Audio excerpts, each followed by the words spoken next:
Na početku mora da usvojimo jedan stav o identitetima koji mislim da je zdravorazumski i koji omogućava da se neke stvari bolje shvate. Identiteti nisu fiksirani. Identiteti su jedna fluidna pojava i oni se stalno pregovaraju. Znači, sve zajednice na svetu stalno pregovaraju o svom identitetu, a jugoslovenstvo je jedna verzija mnogobrojnih integrativnih identiteta. Verovatno je najstarija vrsta tih integrativnih identiteta slavenstvo. Mavro Orbin, dubrovački istoričar, je napisao knjigu Kraljevstvo Slovena. To je verovatno početak te ideje da su Sloveni, pogotovo Sloveni onoga što se danas zove Balkan, da je to manje više jedan narod. Onda Jure Križanić posle njega. I tako dalje, i tako dalje.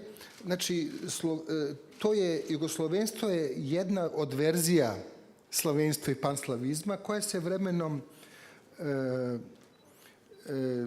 izdvojila i to je interesantno zašto jedan Poljak i jedan Čeh pomažu Iliji Garašaninu da napravi svoj plan. Zato što hoće da umanje uticaj Rusije. Znači, oni su u tome videli jednu alternativnu verziju ruskog panslavizma. Znači, Rusi su imali svoju verziju, oni su hteli da naprave drugu verziju. Onda jugoslovenstvo je uvek imalo te fluidne granice. Da li su Bugari Jugosloveni? Sve do kraja 19. veka to je bila dosta raširena teza i do kraja 19. veka su Srbi i Bugari po socijalnoj strukturi skoro blizanački narodi. U Jugoslaviji su se Srbi razdvojili od Bugara i danas su oni drugačiji nešto narod. Više su, razlika je veća od Bugara nego recimo pre 150 godina, jer su živeći sa ovim ostalim narodima Jugoslavije prosto usmili se u drugom pravcu. Kao što je Jugoslavija razdvojila i Makedonca od Bugara. Znači, makedonski profesor Đurković je nedavno doveo Zlatka Kramarića da drži jedno predavanje i makedonski identitet se u Jugoslaviji veoma odvoji od bugarskog. Tako da Bugari su ispali iz te jugoslovenske priče relativno rano i onda, naravno, ta priča imala nekoliko dilema. Prvo, koliko je naroda u opticaju?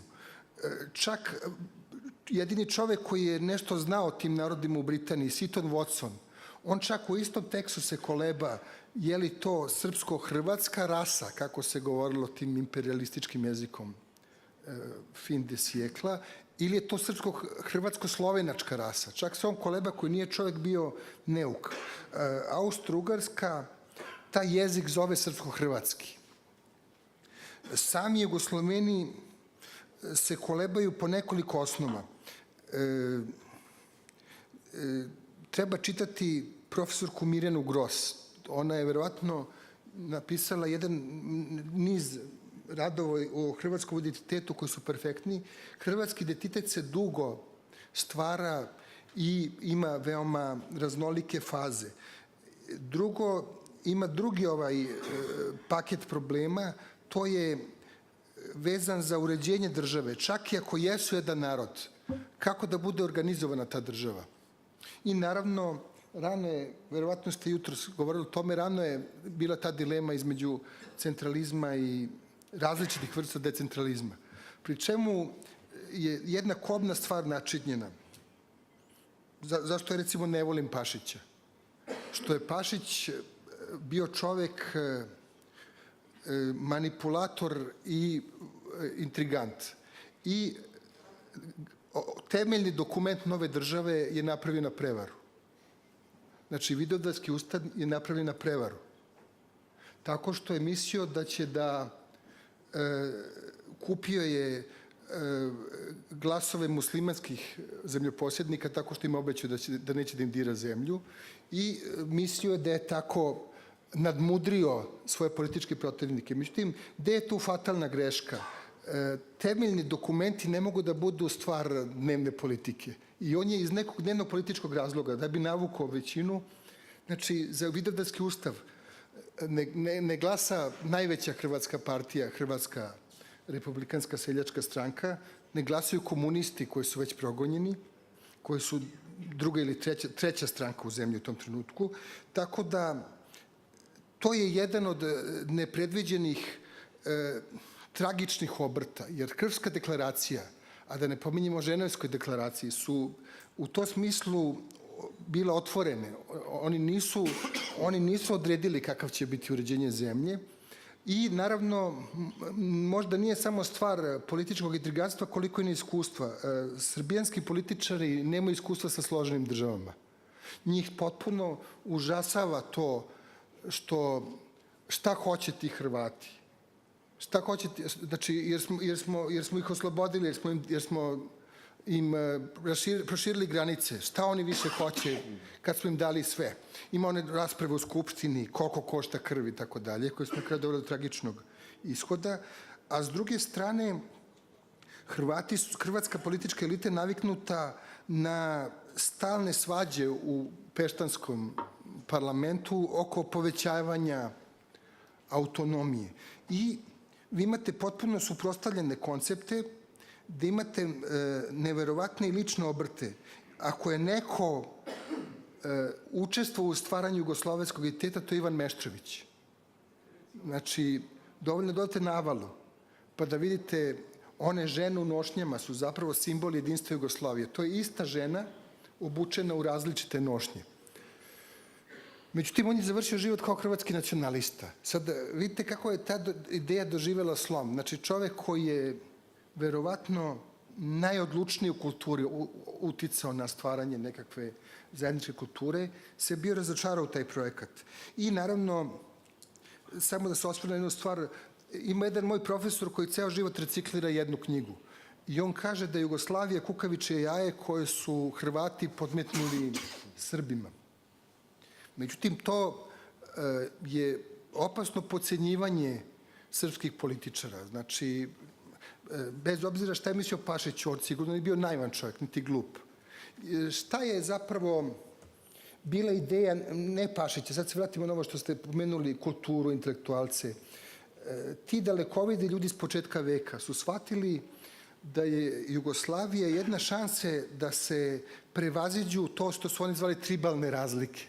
Znači, da se stvori jedna veća celina, prvo velika država, što nije za podcenjivanje. Drugo, država koja će da svojim, danas bi se reklo, evropskim vrednostima prevaziđe razne lokalne mržnje, zavade, nesuglasice, jer ona je zapravo,